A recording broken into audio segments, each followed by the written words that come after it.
Welcome to the Sports Reverends podcast. My name is Dan. I am joined with my co-host, my big brother, the coach who's coached around the globe.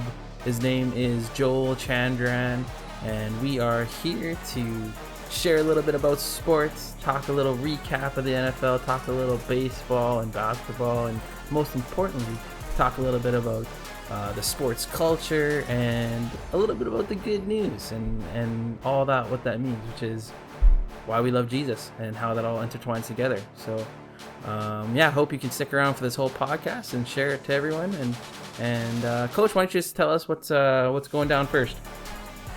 All right. Spoken to Torontonian. Toronto's the center of the world, apparently. We got quick hitters coming up. A little bit of the NFL. What happened last week was coming up. Some of the games we're interested in up in the coming week. We are going to be pushing you guys in the Real Talk section. Getting up off the bench. It's really easy to be on the sidelines, but we need to get you into the game. After we have that, we'll briefly talk about basketball because Coach Drew's not here and we can have a conversation about it. And talk about the Jays and see where they can go. So let's get rolling here with our quick hitters, Dan. Yes, and shout out to our white sports reverends. Drew Martin can't be with us today. You know, he's got 4 kids. Give him a break. All right, quick hitters. Here we go. Baltimore and Atlanta clinch the number 1 seed in the MLB playoffs. It's started. It's already on its way. Yeah, hey, I love it. Playoff time. Aaron Rodgers is trying to come back, but before the end of the year. Toronto Blue Jays lose the first game of their wild card series. Face elimination the next one. And not a great start. And talking about another great start, Manchester United dropped 0-2 in Champions League in pool play. Meh. Lastly, Georgia Bulldogs top the AP Top 25 in college football rankings. Before we go anywhere else, let me handle some business. We have our sponsorships that we like to look at, and one of them we like to highlight is UrbanHope. UrbanHope is the mentorship program I actually get to run in downtown Toronto. It's a mentorship program for kids and youth in the St. Lawrence and Canary surrounding high-rise areas, and basically we provide a safe place, mentorship skills, opportunities for work and help with their studies for all the kids and youth in the neighborhood. And what we do is we have different programs throughout the week. We offer different sports programs and weekly drop-in programs. And the goal is to give these students some skill sets and a safe place where they can go and build friendships and give these students opportunities to grow and succeed in life and succeed in most importantly in a relationship with God, and how they can use that to have their life be changed forever. And we've had many different students go through our program. We currently have these amazing interns who've grown up in our UrbanHope mentorship program. We have one graduated from university, one who is still in university, and it's really amazing. They've really taken on the role of running a lot of our summer camps that we provide, and some of our different youth and kids programs as well. And so they're great success stories, and they're pouring back into the neighborhood. If you would like to support in any kind of way, please check out the sportsreverends.com/sponsorships. We can put the link in the YouTube description, and you can give that way. If you're in Canada and you give over $20, you will get a tax receipt for that. And please, if you're able to, please help us to keep building our initiatives. We're working on a couple cool things. One is not just a basketball team, but a basketball program, almost like a basketball academy that we want to start to help some of these students that don't have the opportunities to play at the next level because of cost. We want to give them those opportunities. And one little secret one that's not fully out there is that we actually want to start up a school that doesn't push any agendas except for the one true gospel agenda, and that's the only one that matters that we want to support. So that's a school we want to start, inner city neighborhood, and make it affordable, available to all these kids and youth. So please support that way. All right, Coach, sorry, went long there. It's all right. Got to take care of business. Got to pay the bills, keep the lights on. Let's start with last week. Miami Buffalo. This did Whew. not turn out the way we thought it would. What are your first couple takeaways from this? My first couple takeaways was Josh Allen has taken a lot of heat, even in some from me starting in week one. And now he's looking like that MVP who's cleaned up a lot of his mistakes. The defense of Buffalo, the game started out was back and forth. I think it was like 21-14 at the end of the first, and expected a high scoring game, expected a slugfest, but that Buffalo defense is absolutely real. They did have an injury to their secondary that might hurt them in the long run here, but their defense is real, and they're scary. Good on Buffalo, and brought Miami kind of back to planet Earth because everyone had elevated them to the super team that dropped 70 points on the Denver Broncos' high school defense there. So that's my thoughts. The Miami Dolphins are back to reality, and Buffalo is the team in that division.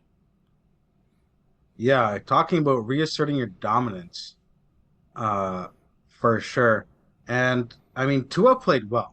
I Yeah, think a lot of people expected Tua to be the weakest link for this team this year, and despite losing and despite his O line being a bit of a sieve last week, he still played really well. yeah. Do you think he's turned the corner, Um, or do you think it's because he's got crazy weapons?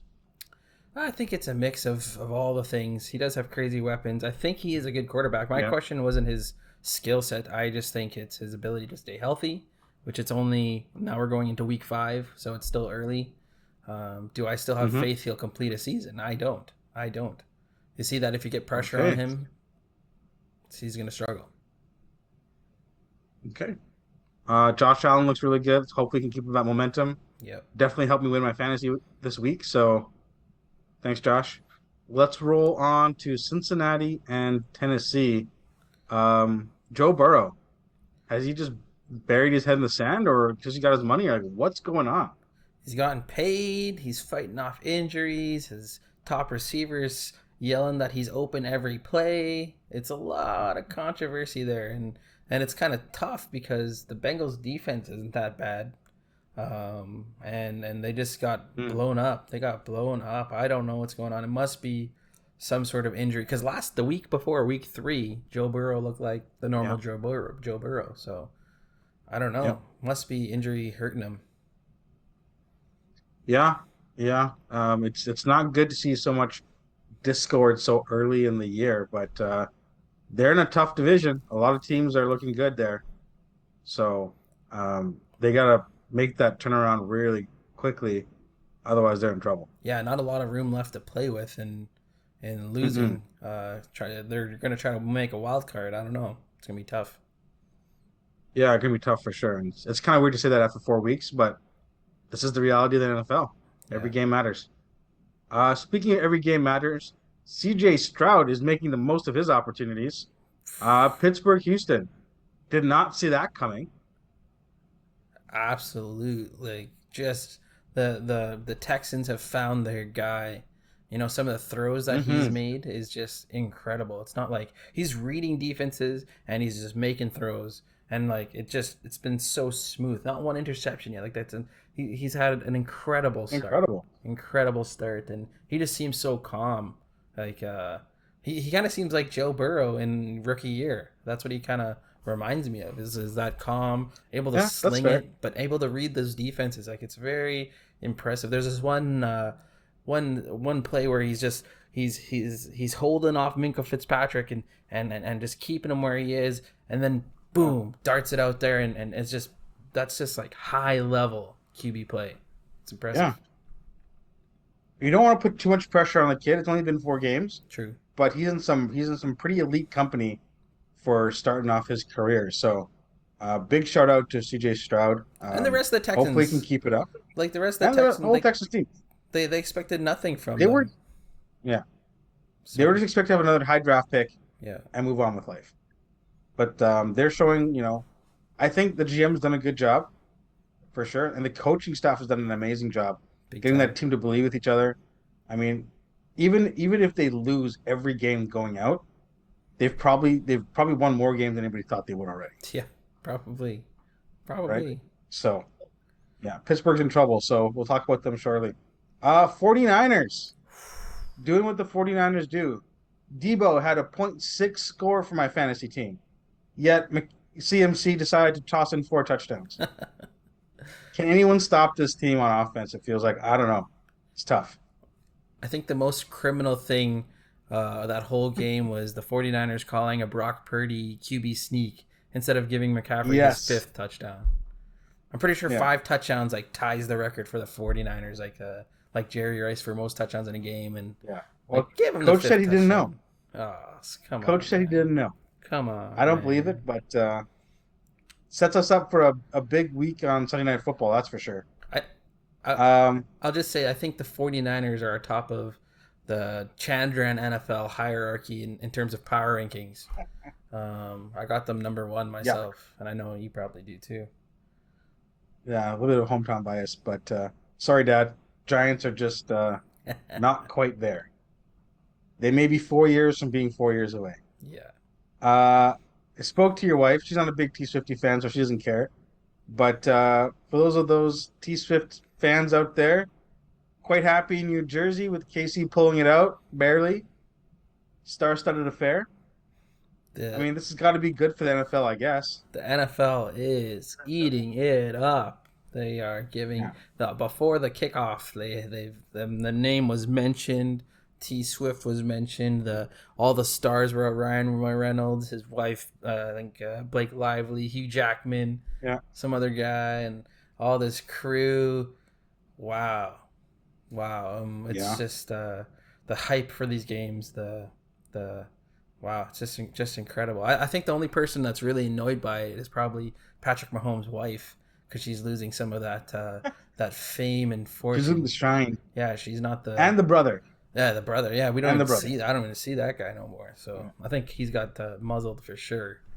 But for sure, Chiefs. Yeah, they barely. I'll tell you this. Squeezed it out. Yeah, go ahead. Yeah, they squeezed it out. I went to a baseball game with a non-sports fan, and they brought up Taylor Swift and Travis Kelce. So it's bizarre how far this is going. Like, yeah, she made him so popular. No. Hold on. There's millions of people who watch football every week and would know who Travis Kelce is. And he's just not so obscure, dude. Let's just chill. There's a rumor out there that this is they're not actually dating. This is just pure publicity. And if you think about it, I bet you she's probably dropping an album end of the season. It's gonna be a great breakup song. No touchdown for Kelce, or something like that. It's where are you at on the Swiftie scale of caring or of being a Swiftie or caring? I don't know any Taylor Swift songs. I think she's got an album called Red, maybe, and I really don't care. That also doesn't help my dating prospects, but that's okay. I'm willing to take the L on that for sure. Okay. Yeah. I got better things to fill my Spotify playlist with. Yeah, put it that way. I didn't I'm not I feel like there's like two sides of the camps where there's just the haters of the Swifties and the Swifties. I don't know. Like I think I don't really care. Like I'm not a hater at any way. Like she does her thing. I think it's good for football. It's weird because it's weird, but it's like a good thing because it's like being talked about in a different way, and it reaches more people. But am I going to be wondering what her outfit's going to be at the next game in Minnesota? No. It just takes away focus from football, though. That's the problem. Yeah. But what could be a fun game though is every time her name is mentioned, you get to eat a chicken wing. There you go. I'd be okay with that. Yep. No, we're eating a lot of wings. All right. 2 pounds of wings. We talked way too much about Taylor Swift so far. Let's talk about next week. Patsy of a game, potentially. Giants at Miami. Maybe we get Saquon coming back. Or does Miami just bounce back and dummy everybody here in this game? Yeah, it's going to be tough. Miami's at home, like 11-point favorites. I could see the Giants covering the spread. I'll give them that. Like the Giants, if Saquon's back, I could see them Yeah. covering the spread. Book it. Book it. Okay, They're not there's your winning betting though. tip for the week. They're not winning. What? How long of a leash does Daniel Jones have? That You is know, because he threw that tough. pick at the end, that pick six, and Coach D did not look very happy. Yeah, he got chewed out pretty good. Yeah, I don't know. Like they paid him. They paid him a lot of money. Yeah, So they didn't pay Saquon any money. And but then Saquon's also missed 2 out of the 4 games or yeah, whatever it is. So that's true. That's true. I don't know. They're But in like, and we trouble. talked about it yesterday. They paid him too early. Yeah. They could have waited one more season, see how he did, and maybe they would have saved themselves some change. But yeah, I think Miami's going to blow them out of the water. Yeah, if you look at like top organizations, like you see, like look at San Fran. Hmm. They drafted Trey Lance. They unfortunately got hurt. They tried out this Brock Purdy kid, and they ran with Yeah. him. So look how great they are at moving on from their mistake of drafting Trey Lance early. And if Yeah. I think these football organizations struggle with doing that because they get so locked in on their picks and they can't be wrong. But it's better to be correcting your mistake faster than holding on to your mistake because Yeah. Daniel Jones is not going to be he's not even going to be a level of Kirk Cousins. I don't think like he's not going to No. be a game a trusted game manager. So I would kick him. Yeah. I mean, it is tough because it's part of your legacy as a GM and even a coach potentially. Um, this is a high price pick, yada yada yada. But as Coach Lasso said very early on, you got to have a memory like a goldfish. That's right. And I think the 49ers example is really good. Um, yeah, it, yeah, you got to do what's best for the team, but easier said than done from us armchair quarterbacks. But yeah, what's Baltimore Pitt? This could be Perfect really transition. defining game. Yeah, because I think Pittsburgh's at the same spot we're talking about. Is Pickett the Yeah, guy where they roll with, where they hold on to? Is he going to be the guy, or do they decide to move on? He's showing us that they should move on from Pickett. yeah. He's not playing well. Who's Go ahead. at quarterback too? Is what Mason Rudolph? I don't think. Who I don't even know who the Their QB backup. two is. Yeah, I'd have to look it up for sure, but Yeah, they they do have a terrible offensive line. yeah. I was telling you about some stat earlier that they haven't had a 400-yard total Yes. game in so long. The whole league, every single other team's had four, and they haven't had one at all. And I think it's like the last 5 years. Like that's insane. So they're stuck in their old ways. They're trying to run this quarterback. I don't know if he's a guy or not. And their O line's terrible. So it's just it's a mixture for failure. And Baltimore, I think, has been so injured, yet they're still figuring out ways to win. So I think Baltimore Yeah. takes them. Baltimore Pittsburgh at takes it. It home. isn't Pittsburgh, It's tough though. but yeah, I think Lamar Jackson's got to turn some things around here Yeah. and kind of shows MVP caliber to put this team on his back and make some noise. Um, Talking about noise, Cooper Cup is coming back potentially. We got Philly at LA. Are you taking the over or the under on this one? I don't know what the over or the under is, but it Oh, I mean, just should be a shootout should be a potentially. shootout. Yeah, Like Philly, like I don't know if they, I don't know what's going on with their offense. Like they don't look the same. The Commanders mm, took them to overtime last week. Like that's crazy. yeah, So I don't know one what's thousand going percent on crazy. with Philly and their offense. Maybe it is the Super Bowl hangover. Maybe it is the age getting to some of the Maybe. linemen.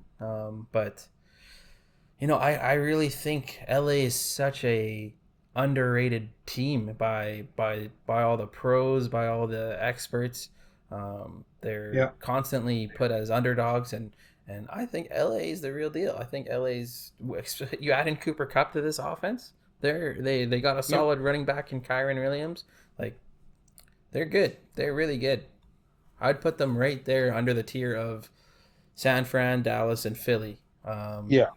They're a tier 2. Yeah. But they're teetering. They're a sneaky tier 2. Yeah. Matt They can Stafford either is an go either incredible or. quarterback. Yet he's so hated. Yeah. He's so underrated. It's because he's got 8 kids all with the same mom, so that's not cool these days. You got to be like Nick Cannon and just sow your seeds. 10 baby mamas. Is that Matt Stafford has 8 kids? He's got something like that. Something like 5 or 6 kids. Yeah. Oh, okay. I know Philip Rivers has like Not a 8. million, but Oh, maybe I'm mixing up the 2. yeah, maybe.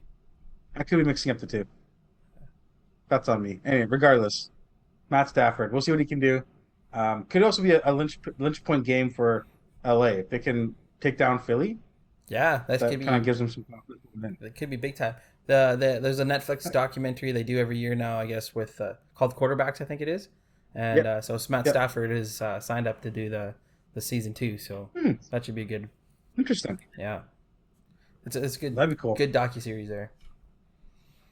For those of you waking up early or not going to church first thing, got Jacksonville, Buffalo, UK game in London. What about Could be paying interesting. attention to the game at church? Is that allowed? Oh, there's gonna be those streaming potentially at church. That's true. From the pulpit? The tech row in the back might be. No, just kidding. Maybe. So if there is any tech issues, I promise you it wasn't because you're Change watching the football. slide. All right, we're on to the next slide. Come on. Yeah, this could be a fun game though. Yeah. Could be a fun game. I think Jacksonville has an upper hand because they've been in London. They're there. They're not coming back and forth. And I know Trevor Lawrence, there's still something a little off with their offense and with him, but I still think he's a really good quarterback. Like, he still has it, and they have the weapons, and I think they do have an advantage. But Buffalo's on another level right now too, so I don't know. Tough game. Probably going to still hang on to Buffalo, but I think it's going to be close. Yeah, I agree with you. I think the travel is going to be a big thing for the NFL. It's a lot of it is routine. Time zones, depending how early they go out there, huge change for a lot of teams. So Jacksonville being out there a week already gives them a huge advantage. But I think it's going to be a close one. But you know what? I feel this is the week Trevor Lawrence pulls something out of his hat. Ooh. I feel like he pulls it out. That's my hot take for this week. I like it. Is Jacksonville takes on Buffalo. Josh Allen on the Jaguars, the pass rusher. He's going to come through for the Jaguars there. He's Allen on Allen. Yeah, it's going to be every time they play each other, Josh Allen on the Jaguars does so well. So Yeah. he's a great player, actually. That's funny. I'll take it. The Sunday nighter, Dallas at San Fran. After dropping to Arizona, how does this gonna play out here? Hey, they bounced back against New England in a nice way this last week. The Cowboys, but the biggest problem for the Cowboys is the red zone issue, and we'll see. Like, this is the first real litmus test, I think, for the Cowboys. So we'll see. We'll see how they do against this tough San Fran defense, and if they can. If they're Dak can make the reads. Yeah, that's a great question. If he can actually, keep all he has to do is not turn the ball over and keep doing what he's doing. But they have to learn how to finish their drives. So yeah, you and I are fighting. That's a big fighting deal. This Sunday evening, this Canadian Thanksgiving. Yes. Sunday evening we have to fight. So yes, it's okay. haven't beat you in a long time, so we'll see what happens. How about this? If the Cowboys win, I will wear that hat in the next show. And if San Fran wins, you gotta wear the San Francisco hat. Done. In the next show. Done. Done? All Okay. right. Book it. Heard it here first. Book it. All right. Monday nighter, Green Bay, Las Vegas. I'll give you my quick take on this. If Jimmy G doesn't play, this is a blowout for Green Bay. That's what I think. Yeah, for sure. If Jimmy G's not playing, Green Bay's taking it. I think Jimmy G's going to play, and I think Jimmy G wins games, especially at home. I think he's at home, and Yep. yeah, I Yep. think Jimmy G's going to lead. I don't believe in Jordan Love. I don't think the Packers are good, and they've won a couple games that Okay. they really shouldn't Yeah. have. I think they would not win against the Saints if Derek Carr didn't get hurt. I can't remember what happened to the. Possibly. Oh, Possibly. they were the Thursday nighter last week. They got Yeah. they got They got beat by Detroit, upended right? by the Lions, right? So yeah, Change is occurring in the AFC North, NFC North. NFC. I'm down with the Raiders, Las Vegas Raiders. Okay. We'll see. We will see. Great. That's good. Some good football talk. Yep. Still think we talked too much about Taylor Swift, but that's all right. That should up the ratings, and the algorithm will be happy about that. Swifties. Let's yeah, let's switch gears here. Um, let's jump into the real talk. We're kind of flipping the format of the show here, but let's talk. Let's get into the real talk. And I think what we've kind of titled this section for this week is it's time to get off the bench and get into the game. Um, you know, talking about Kelce and Taylor Swift, it's You can't stop. this is You the can't stop ideal. talking about them. I know. It just rolls. It's just so good. But this is what the world has idolized, right? You have two attractive people, rich, wealthy. Lose ourselves in the romance or the bromance, depending on which side you take. And that's the platform that they have. But I think a few weeks ago we talked about renewing your faith. We talked about what you can do to get involved, and now we're talking about essentially the Great Commission. Why don't you start us off, giving us a brief rundown of what exactly the Great Commission is and what it means for us as Christians? Yeah, it's we're called as Christ followers to go and share the good news to all people, and that's our call. And within that call, what that looks like is following the first and second greatest commandment, which is loving God and loving others, and that's what we're called to do, and we're supposed to do that in all that we do. I'll start with that. Does that sound? That's a simplified Great Commission. Yeah, And then yeah. No, I what's the think next that's question? that's great. And Yeah. next question is, how do you do that? How do you love God and love others? What does that look like? Loving others. It's such a, you know, it seems pretty basic, but it seems also kind of hard to do sometimes.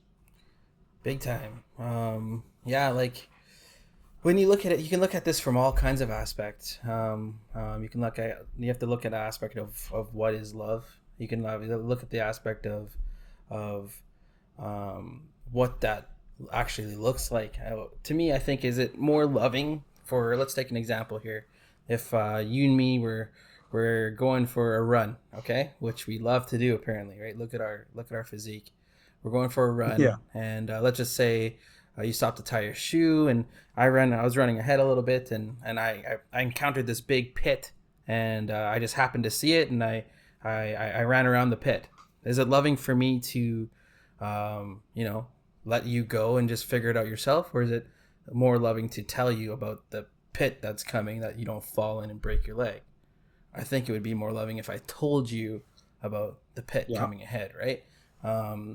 Now, in real life, would I tell you? I don't know. I think it might have been funny to see you fall into a pit, but I think it's being able to have a tough conversation, or telling someone that, maybe what you're doing is affecting you in a negative way. That's actually being something more loving. An example of being more loving than allowing someone who's going down a bad path, or someone who's struggling with maybe drinking too much, right? Hmm. If you allow them to continue to do that, I don't think that's actually being loving. Being loving is having that tough conversation, saying, you need to set up some boundaries for yourself so that you don't get yourself in trouble.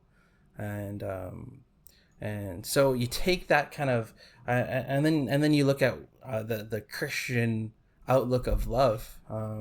I was at a wedding on Sunday, and there's this one guy leading the wedding. He sounded like a game show host, and you're gonna marry this person, and you're gonna marry this person, and we're gonna talk about all the kinds of the Greek terms of love, and the Greek term for God's love is agape love, and that's the love the sacrificial love, where we Mm. see the example of Jesus who died for us because there was a price we had to. There's a price on our lives that we can never pay back, and Jesus died for us so that he could pay that price for us. Um, and that's a simplified version of the what loving others looks like. Him, it's the sacrificial love, being able to share the truth with someone, and ultimately share that there's something so much more in this world than just being a celebrity that gets all the even more attendance and love and fame from a football game, of being in attendance of a football game. There's something so much greater than that. There's this relationship that you can have with a loving heavenly Father that is the most satisfying, most incredible thing you could ever have. And as it's a relationship, it's a two-way relationship, and that's the most important thing. Yeah. So I think thanks for that. I think what we want to pull from that is the sharing part, right? You saw like, sure, Taylor Swift and Travis Kelce have this major platform because they are celebrities and star athletes. We have built a platform out of nowhere with this show. You and Drew have a platform on Sundays talking about God, and preaching. Athletes have a platform, to give glory to God if they choose to on silent reports or um, after game media scrums and interviews, right? So, do you do you think you need such a major platform to share about God? Is that key, or is the platform just you being a Christ follower? Yeah, I think definitely, it's the latter of your statement. It is you embodying what being a Christ follower is. Like, you are where you are for a purpose and plan. Um, your job, your family, your friends, your circle that you're in, you're there, and you have purpose in that. And I think as people that are Christ followers, we're called to lead in that way. If that platform that you have, if that the way you lead is through if it is sports, that's a great area where you can lead through. And for you, maybe it's coaching and things like that, where you can add in the sports element. But it doesn't have to be sports. It doesn't have to be a massive following. It doesn't have to be any of that. It doesn't have to be fame. It can be one person. It can be intimate, just your family. But what Mm. you do with it, what you are, who you are, is your identity is of Christ. That's where we want to challenge everyone. We want to encourage everyone to say, you have this great identity, and this amazing. You were created in His image. That's how great you are, and you can use that to share with many people who don't know about this hope and this heavenly hope or this heavenly love that they need to hear about. And that, I think that ties into how we're talking about is getting off the bench. Is you have to be intentional about it, Yeah. right? A lot of people, let's say a lot of Christians, sorry, love God. God's done a lot of great things in their lives, and they want to talk about it and share it, but they're so afraid to, right?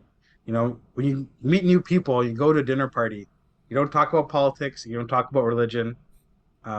Those are things that are off the table, right? And I think coming from a non-pastor point of view, um, you people are often afraid to talk about Jesus or talk about what God's doing in their life because number one, they don't want to offend anybody, right? Number two, some people don't think that what's happened in their life is important or amazing. They don't have some great 180 degree story where Jesus turned their life around. I think we talked about this. I'm not sure if we talked about it in the pod or if we talked about it in person, but like it's kind of it's good that you don't have a 180 degree story. sometimes, Yeah. right? That's not a bad thing, Mm-hmm. right? Um, and another piece is we also don't know how to talk about, it, right? Like you don't have to be the next Billy Graham. You don't have to be a great orator and have this well-defined speech about what Jesus has done in your life. I think I think one point you really highlighted was relationship. And yes, we need to have a relationship with God, and it's a two-way street. But I think having a relationship with people in your circle opens all sorts of doors for your platform to share about Christ. And it's about being open to God to say, "Hey, use me," and taking a step of faith to say, "I'm going to open my mouth in this situation and say something." Do you have any suggestions or advice for people to be more bold and have more courage when sharing their faith? Maybe I'll share an experience. How about that? Sure. Some people may not know, like after high school, first couple years after high school, I was in a really bad place. I was in a place of partying and drinking too much, and even a lot of my friends wouldn't even know that after I was done hanging out with them and partying with them, I'd go home and just be drinking by myself, and I was down a depressed path. I was down a bad path. I was lost, and I was trying to fight lots of different things, and best the best thing that's ever happened to me was my best friend Fitz, Jared Fitzpatrick. I call him Fitz. I throughout those high school years and those first 2 years of after high school, that's where I was totally, I totally burned him. I totally disrespected our friendship. He was my best friend from grade 1 to grade 12, and I disrespected him. I ditched him for parties. I wanted to do my own thing. It was like 2 years after high school, he just reached out to me, and I think he probably had a good idea that I was pretty down a dark path, down a deep dark path, and he reached out to me, and what he did was he didn't preach at me, he didn't throw the Bible at me. What he did was still be a loving friend who knew that even though I burned him, even though I was bad to him, and used him for stuff, he still put that all aside and said, you know what, you're my best bro. I want to be there for you. I want to walk with you, and that example of who he was and what he was doing, his loving example, is the one that really touched me and knew and made me say, I got to get my life right. I got to go back to my relationship with God, and I got to stop putting it on the back burner. Got to make it the most important thing in my life, and so that's one way of being intentional, is really living out your faith by living a life of being loving, even when some people that don't deserve it. Maybe there's someone you can probably think of in your life that doesn't deserve that forgiveness or that love, but yet you still, maybe God's put them on your heart. You go in and you be there for them. Yes, you hug them and you walk with them. Where I'm at today is in with this a large culture change. I'm also reminded of look at Jesus and the disciples and Paul, and how all the way they ministered the gospel. They also, when they shared with people and met with people, they were also very strong in what they said and strong in what they believed.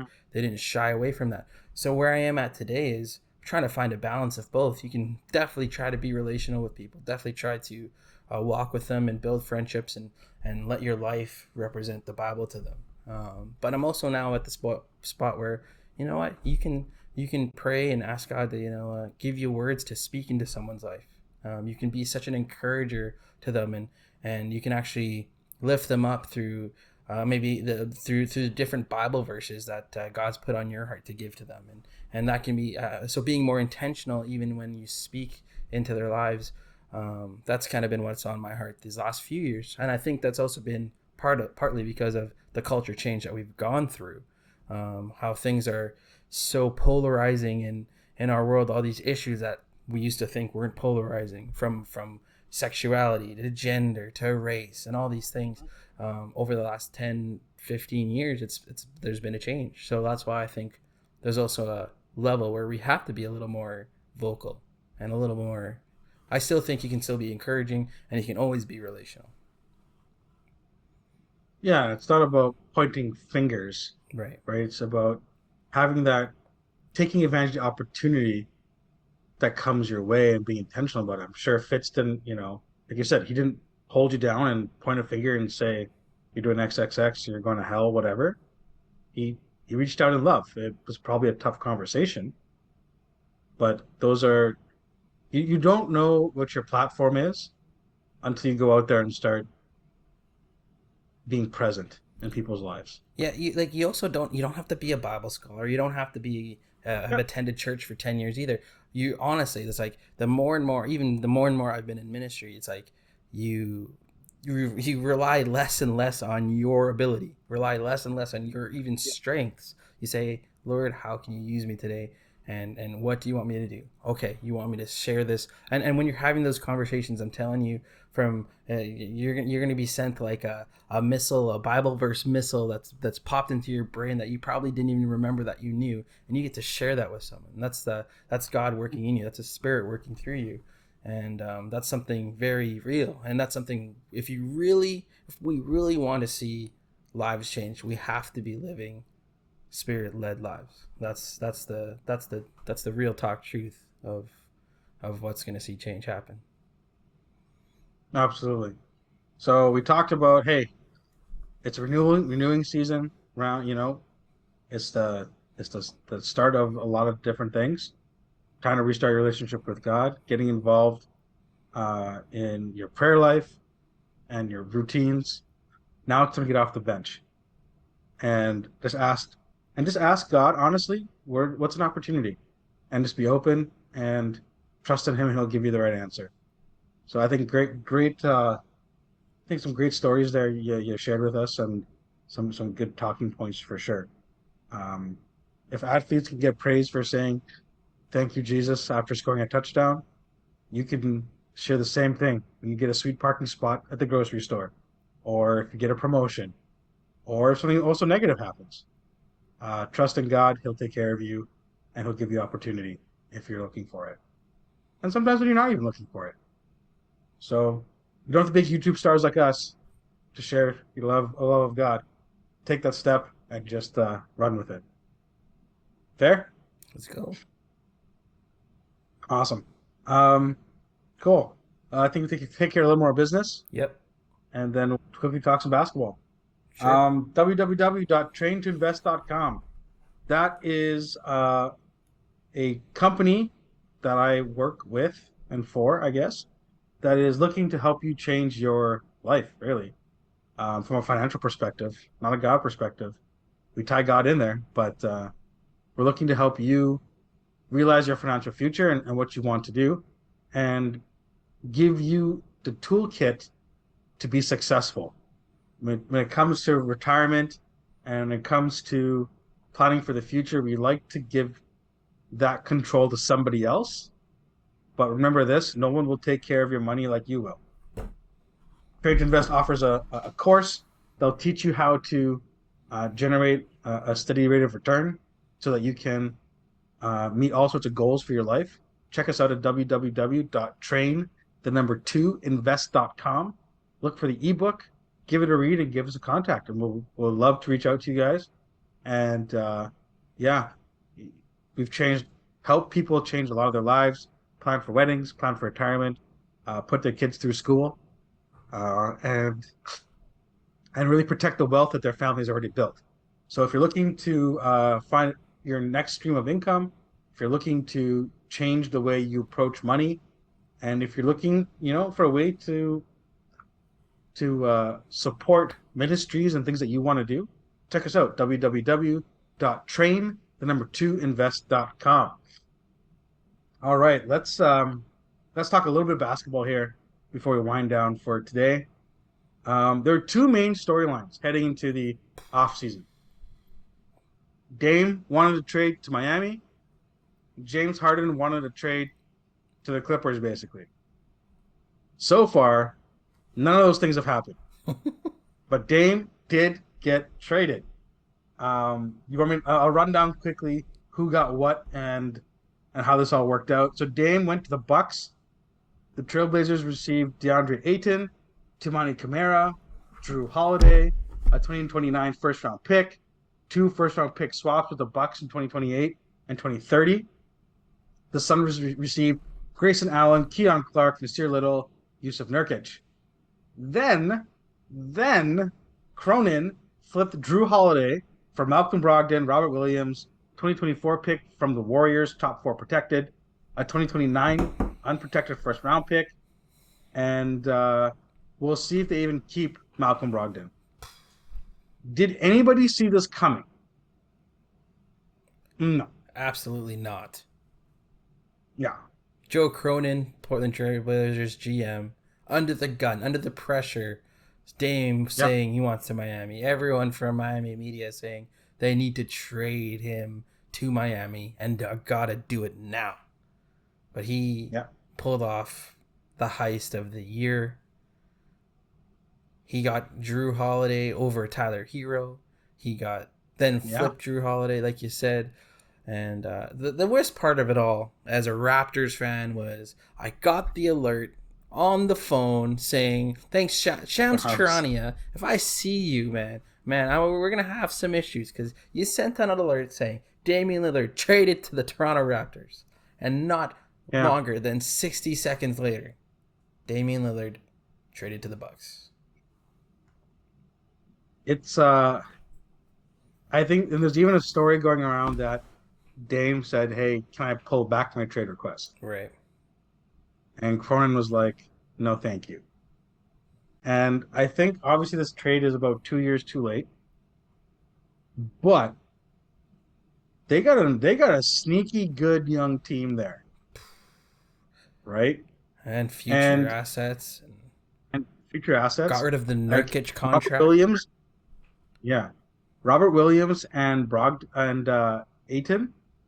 That's going to be an interesting lineup because I think Williams obviously provides really strong D and is a little more consistent. Ayton, there's questions about his motor. There's questions about how hard he's trying. I think you're going to get a really big push from DeAndre Ayton to show, he's not Luka and he's not Trey. We get that. We understand that. I mean, that's different. But he's going to be able to give you 20-10 every single night. I think and so. I think having Williams there to even push him, they may play together at some points. You get a really good pick and roll partner for Scoot and the rest of the wings there. They're loaded. Could they go for the play-in? I still think they're going to be bad this year, but they'll be exciting. They'll be exciting, and they'll they finally have a future ahead of them. Yes, they're gonna. I bet you they trade Jeremy Grant at the trade deadline because I don't think he's available to trade till the 15th. So that's more picks or more young talent coming in because he's going to be a Brogdon and Grant are gone. Yeah, 100% those guys. So Portland's set up. They're set up so well. And the Miami Heat are still saying they made a bad deal because they think Tyler Hero's the next great thing, but yet they don't want him. The next big thing. Yeah. So, this is an interesting take that I heard is these guys have made their stake their claim on where they want to go, but yet a deal was still done where Dame is happy. I think, and I agree with this, is power is shifting back to the GMs, right? Because the Kawhi situation was completely different because he was on his last year of the contract. Yeah. Right? Dame still has 4 years left. True. James Harden, he opted in for whatever reason, and he's in a different situation because they can't even be extended. Drew Holiday, the Celtics can even extend further. So you can see some of this is shifting back. It's not just, hey, I'm going to sign a massive contract, play a year, and then go away. Totally right. Totally right.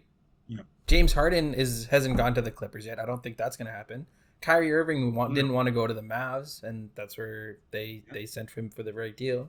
Then you look at Dame, and yeah, you're totally right. Yeah. Bang on with that.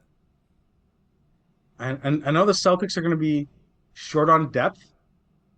They may have to try and trade some things, and being in that first apron of tax bracket, I think it limits their ability to sign free agents to the minimum deals. So they're going to have to be creative.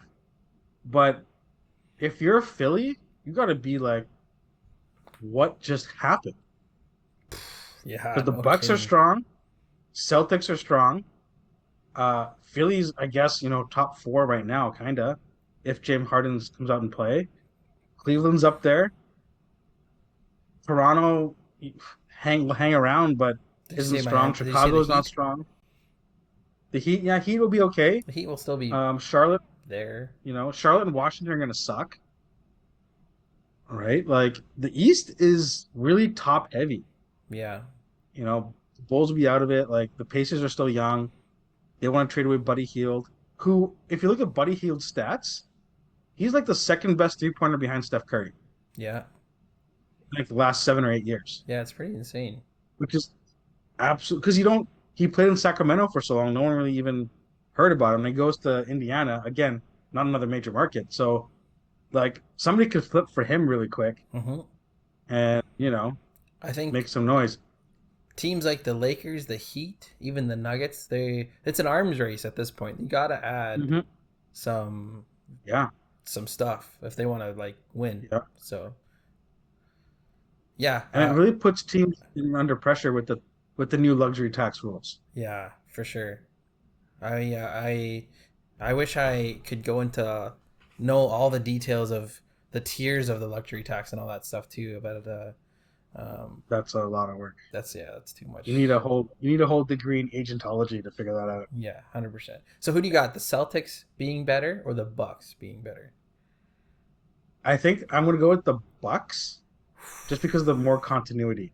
If Chris Middleton comes back, healthy,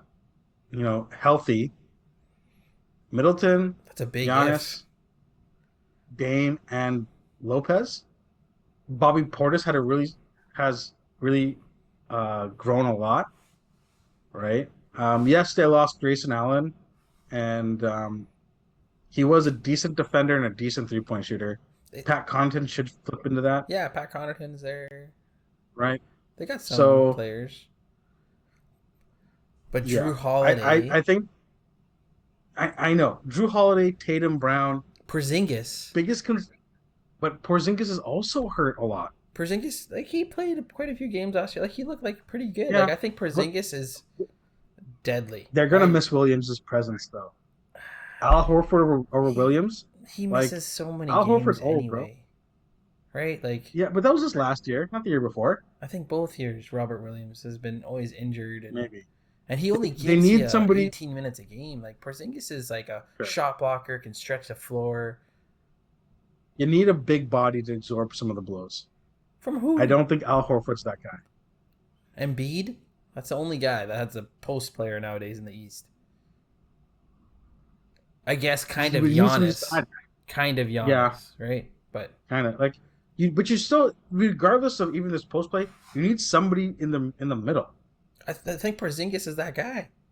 He's so long. I don't know. I think he's still soft a little bit, but we'll see. Like, because now he's getting surgery for his foot. Yeah. Right. So, I hate the Celtics. I just think they're the best team. Because I don't believe in Middleton anymore. But if you're right, if Middleton becomes what he was, then yeah. But I don't think he. I think he's got a new contract now. He'll be healthier. A really short playoff run. Lots of time to get healthy. I also don't know if you can trust Jaylen Brown. True. Well, the $300 million man. Yeah. I think they had to make that. They had to make that signing. Yeah. I would have traded him away. You might be convincing me pretty quickly here. I also hate the Celtics. So we'll see. Oh, man. Yeah, I know you're very deep Boston, anti-Boston. The thing is, I hate the Celtics, but I really don't hate their roster. Like, I really like their players. Like, it's a really weird if it was Washington and the same roster, you'd be stoked. I would love them. You'd be all about it. Yeah. Yeah. What I think is going to happen though is the West is going to beat up on each other, and either somebody in the East is going to cruise through. Kind of like 2 years ago, in the Heat just kind of in the bubble, Heat just kind of came out of nowhere. I Yeah. feel like that's where you're going to see them. But who knows? There's still some moves to be made out there to shuffle the deck. What I think And the one team should do to put them in that arms race is Golden State Warriors trade Chris Paul to the Sixers for Harden, and I think Harden fits that oh, system better than Chris Paul, whoa, that. and Embiid fits But better if you're with Philly, Chris Paul yeah. But if you're than Harden. Philly, do you really want an old Chris Paul But for a year? Harden's not going to play. He's not going to play for them. But you gotta find a reason to keep Embiid. Because if I'm Joel and I see Chris Paul coming back, I'm like, do I really want to stick around here? Right? And they may lose Embiid.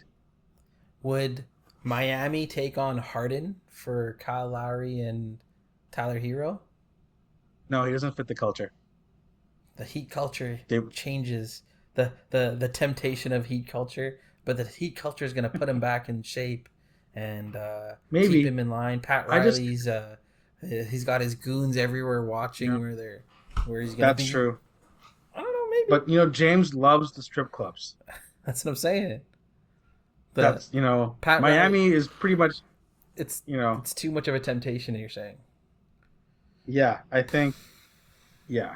Like if you look at it, he was pretty much primed to go back to Houston, but Udoka said no, thank you, yeah, no one and wants signed him. Fred instead.